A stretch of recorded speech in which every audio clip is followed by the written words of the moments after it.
তৃণমূলের সর্বভারতীয় সাধারণ সম্পাদক অভিষেক বন্দ্যোপাধ্যায় ডায়মন্ড হারবারে তার সেবাশ্রয় স্বাস্থ্য উদ্যোগের মাধ্যমে ব্যাপক আলোড়ন তুলেছেন। তিনি বিশ্বাস করেন যে প্রশাসন কেবল কথার নয়, বরং এমন পদক্ষেপ নিক যা মানুষের জীবন পরিবর্তন করতে পারে।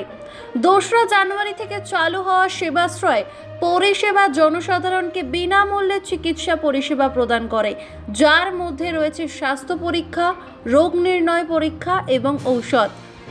এই উদ্যোগটি একটি বিশাল সাফল্য পেয়েছে। এখনো পর্যন্ত 3,41,000-এরও বেশি মানুষ এর সুবিধা পেয়েছেন। মাত্র 5 দিনে শুধুমাত্র ফলতা বিধানসভা কেন্দ্রেই 65,000-এরও বেশি মানুষ বিনামূল্যে সেবা পেয়েছেন।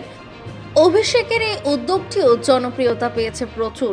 দূর দূরান্ত থেকে মানুষ বিনামূল্যে চিকিৎসা পরিষেবা পেতে আসছে। তিনি জলপাইগুড়ি এবং খানাকুলের মতো দূরবর্তী স্থান থেকে আসা শিশুদের চিকিৎসার দায়িত্ব নিয়েছেন, যাদের বিশেষ চিকিৎসা ও সেবার প্রয়োজন।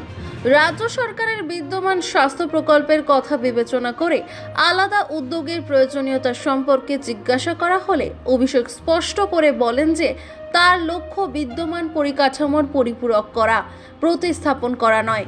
তিনি জোর দিয়ে বলেন যে রাজ্য সরকার তার দায়িত্ব পালন করলেও জনগণকে অতিরিক্ত সহায়তা প্রদানের জন্য তিনি যথাসাধ্য চেষ্টা করতে চান। সামগ্রিকভাবে অভিষেকের সেবাশ্রয় উদ্যোগটি কেবল কথার মাধ্যমে নয়, কাজের মাধ্যমে কিভাবে প্রশাসনকে এগিয়ে নিয়ে যাওয়া যায় তার একটি উজ্জ্বল উদাহরণ। মানুষের পাশে, মানুষের সাথে আমরা আছি এই বাংলাতে। আপনারা দেখছেন সংবাদ শিরোনাম। দেখলেন তো অনেক কিছু, এবার দেখুন নতুন কিছু।